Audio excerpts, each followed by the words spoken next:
Okay, and what are the different cryptographic classes that allow us to prepare for the Q-Day?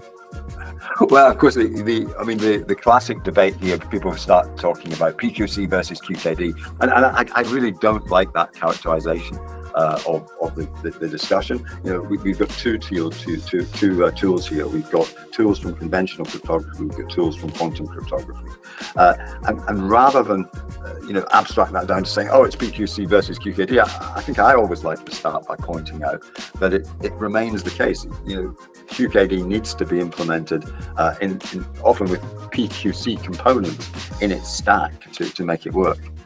Whether that's to solve the authentication challenge in QKD or simply to provide efficient symmetric cryptography. But more than that, when people argue for additional complementary layers of security, they're often saying, yes, we will do PQC, but we want to do this as well because we believe it brings a complementary additional layer of security, albeit at a cost. So I don't like the term. People love to say now that the traditional debate of PQC versus QKD has moved on. To be honest, I still think it's just as dysfunctional as it's been for some time beneath the surface.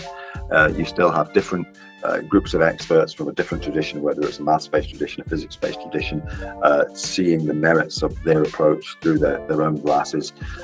And that's really been augmented by a geographic split, where you have certain countries and geographies that are really vested in one approach or the other. And obviously there's a notable split with the authorities in the US really providing very active support for PQC and being quite critical of QKD. Whereas in Asia, QKD has got much more traction.